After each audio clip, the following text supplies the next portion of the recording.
2013 সালের 28 ফেব্রুয়ারি মানবতাবিরোধী অপরাধের মামলায় দেলোয়ার হোসেন সাঈদীকে মৃত্যুদণ্ড দেয় তৎকালীন আন্তর্জাতিক অপরাধ ট্রাইব্যুনাল। সেই রায়ের বিরুদ্ধে আপিল করলে সাজা কমে আমৃত্যু কারাদণ্ডের আদেশ আসে।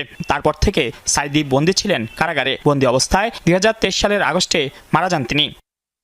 মৃত্যুর 2 বছর পর বুধবার আন্তর্জাতিক অপরাধ ট্রাইব্যুনালে হাজির দেলোয়ার হোসেন সাঈদীর বিরুদ্ধে অভিযোগ ও সাক্ষ্য দেয়া মুক্তিযোদ্ধা মাহবুবুল আলম হাওলাদার, মাহতাব উদ্দিন ও আলতাফ হাওলাদার। ট্রাইব্যুনালে তাদের নতুন আর্জি জোর করে সাঈদীর বিরুদ্ধে মামলা দায়ের ও মিথ্যা সাক্ষ্য দিতে বাধ্য করা হয়েছিল তাদের। এ বিষয়ে তারা সাবেক প্রধানমন্ত্রী শেখ হাসিনা সহ 40 জনকে আসামি করে আন্তর্জাতিক অপরাধ ট্রাইব্যুনালে অভিযোগ দায়ের করেন।